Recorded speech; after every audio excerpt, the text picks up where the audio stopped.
Hello, Marianne here. At this point in time, I really wish I could be with some of you over at the Cathedral of Hope.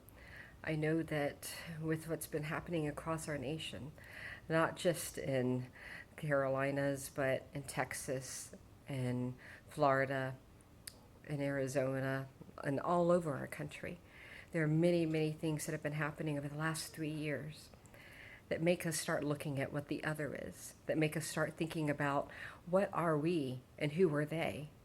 Sometimes they are a different status, different economic group. Sometimes they are a different, sexual orientation. Sometimes they are a different race or a different culture. But we start thinking so often of who is they, who are they, that we forget that we are we. We forget that we are humanity. We forget that we are Americans. And we forget that it is our task at everyday life to look for our common humanity. There are times when I get very angry and I get very hurt. And I know that yesterday I spoke to somebody, and some of you have talked to me about it, who called my being adopted makes me a bastard, and one day I saw that, I saw issues on my race, I saw issues, Hispanics being called wetbacks, I saw, people who are bi being called other things, and it just went on, and it was in one day. And sometimes when days are like that, I find myself asking Creator, what is the point? What am I trying to learn here? What is it you want me to learn here? And I want strength. I want patience. I want to be able to understand. I want to be able to bring understanding to the circles that I go to. And I wish that there was much, much more that I could do. And those things are very hard to have when you feel defensive or when you feel hurt. I can't begin to imagine what people are feeling who have lost somebody because of hate. But I can imagine what it feels to stand next to people that are hated, or to be the hated, and to be scared, and to keep marching, and to keep believing, and to keep believing that our common humanity is worth fighting for. I wish that there was something I could say to help heal our community. I wish there was something I could say that could help each of you that's fighting so hard. But instead of looking at that and being formulaic, I'm just going to tell you about my day-to-day.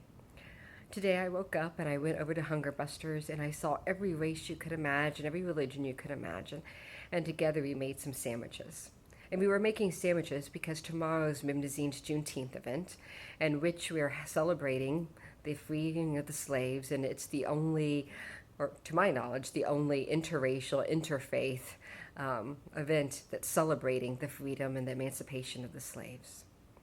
So while all these things are terrible, in Dallas, Texas, you have every religion you can think of, every race you can think of, every economic class you can think of, every culture you can think of coming together to celebrate the freedom of a people.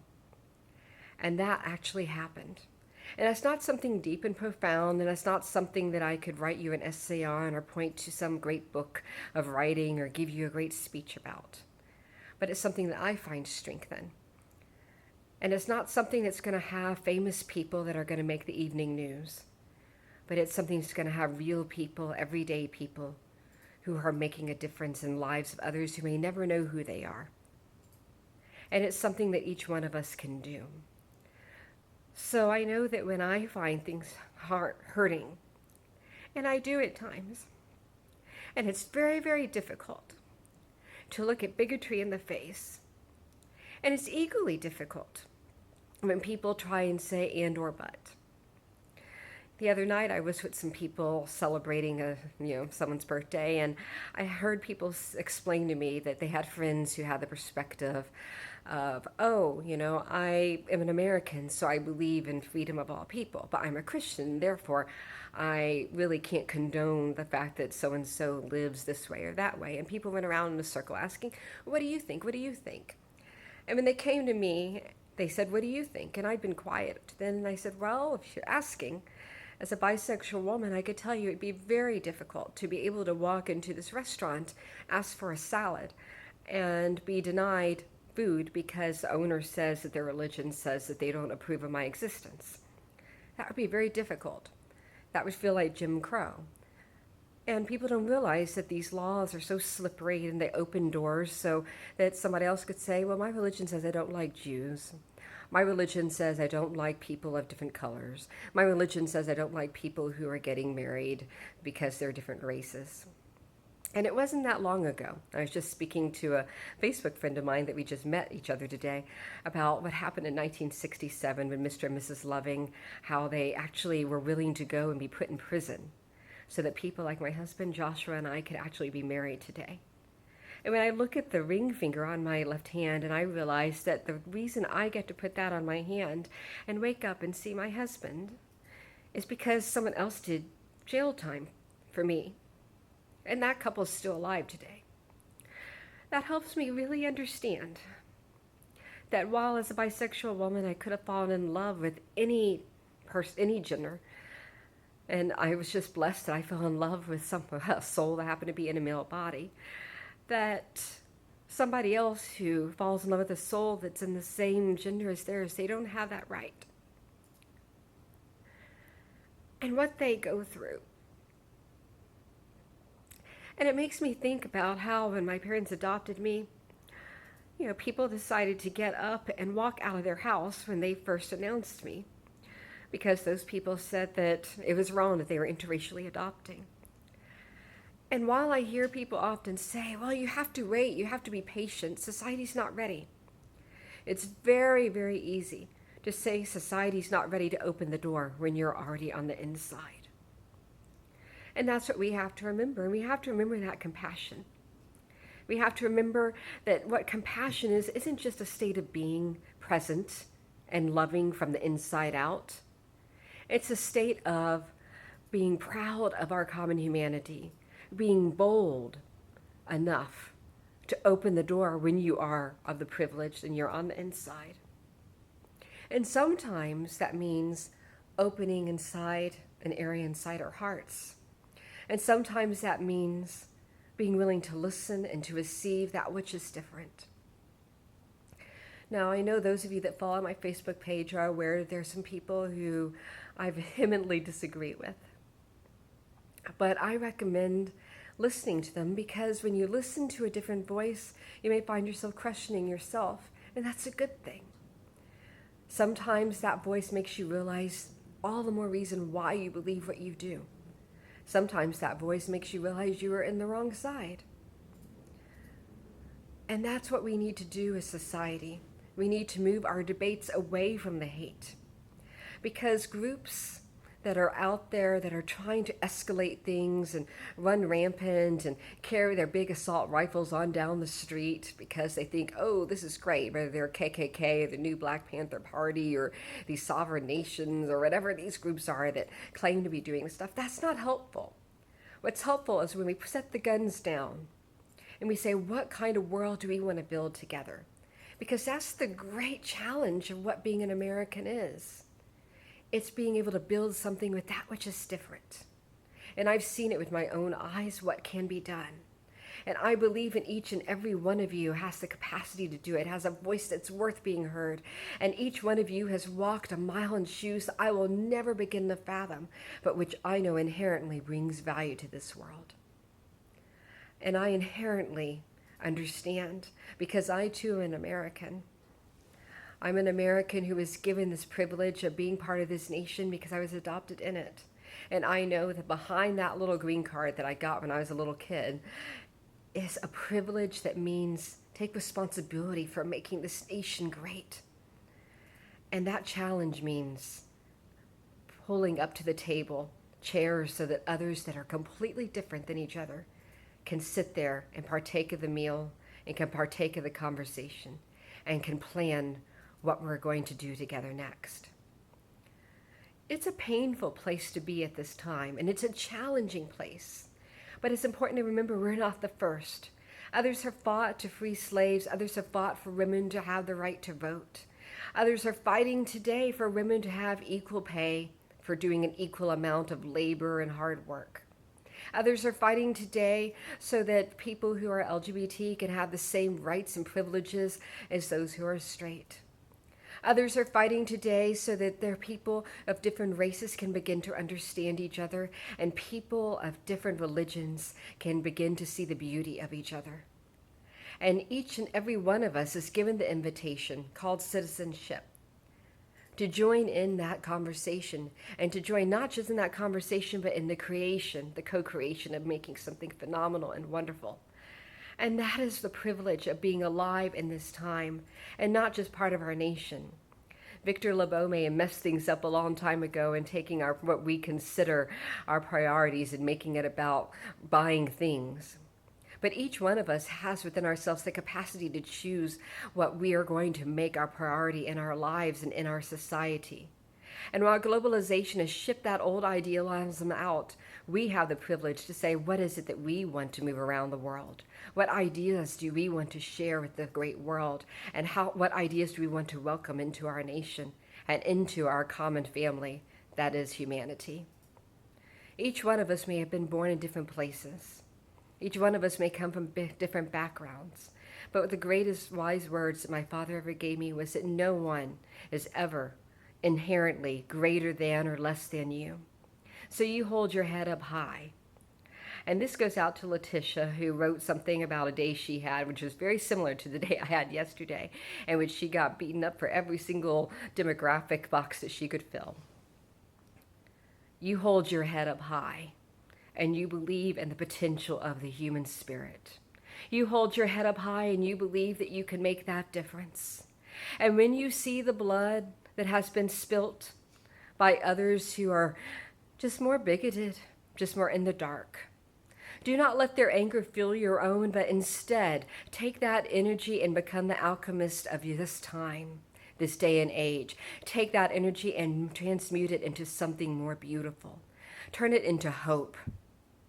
Turn fear into belief in that which is greater, into a hope of potential of what we can all become. Don't accept onto your shoulders the things that drag us down and old hatreds worn by old traditions, old beliefs. Instead, take it into your shoulders as wings and say, we are going to make it into something that will help all of us to soar. We do not have to inherit the baggage of those who've come before us. We do not have to inherit the baggage of racism. We do not have to inherit the baggage of homophobia, and we do not have to inherit the baggage of sexism. We do not have to inherit the baggage of thinking that what is economically greater is inherently morally greater. We don't have to have that. We can make a nation, we can make a world, a family that recognizes in each other greatness. And if you are doubting your potential as an individual to do this, well, I'm one person that you can say absolutely believes in you and your capacity to do it. So yes, heal these things that are going on in our nation. And while it's very difficult, and this goes out to my friends in McKinney who've been seeing the new Black Panthers and the sovereign nations walking down their streets carrying these ridiculous machine guns, and I can't imagine what it is to look outside your kitchen window and see that on your street. I understand what that fear is like. It's ridiculous. But we're not going to be able to change the world by guns. People change the world. And people don't change the world by violent acts. Violent acts just escalate things like a magnifying glass. But we can change the world by lowering our tones so that we're not just shouting at each other and yet raising our voices. One does not mean the other. You can raise your voice in your actions. You can raise your voice in what you believe. You can raise your voice in what you support. And yes, you can march and you can shout and you can do all those things too. But be consistent of action. Be consistent with your idealisms. And speak out for those who do not have the privileges you have. And together we will remake this nation, and together we can make it something beautiful and great. And for those of you who are fighting so hard and feel like this is a dark time, I understand. It can be difficult. It can be so difficult for those who are transgender, who are the number one demographic in our nation, to be exalted by hate crimes. It can be difficult to be a woman, to have to fight that much harder to prove ourselves. It can be difficult to be a white, straight, Caucasian male that has none of this bigotry and has it assumed about them. It can be difficult to be somebody who does not have the finances and is fighting so hard for an opportunity. And it can be difficult to be someone who has finances and yet doesn't know which direction to trust and which direction will make the biggest difference. But if we can move past all those labels and start working collaboratively instead of from ego, we can make that difference and we can remake this world. And it's with that hope that I want to leave you with this last prayer. Dear Creator, please help all of us to make a difference in our own small way. Please help those that are silent learn to raise their voices. And please help those who shout so often but do not receive in the heart learn to listen. Please help those that walk on this earth and do not look at how they affect it learn to receive an understanding. And please help those that walk around this earth and give so much themselves, but do not feel helped, be helped. Please help each of us to be that thing that makes that difference. Please help us to not look at each other and expect the answer, but to recognize that it is ourselves and how we work together that will make the answer. Please help us not to wait for great leaders to come that inspire, but instead understand that when there is something that's transpiring that hurts so badly, that we are the ones that are being called to be inspired. And in those dark moments when we think we are alone, it is when the voice of all the ancients, all the ones that are living currently, are saying, come and be present and join my journey. We are the ones we've all been waiting for to make this difference in our world. Christian, Jew, Muslim, pagan, each one of us.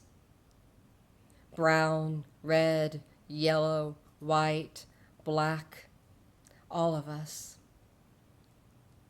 We do not have to wait for another to make this world.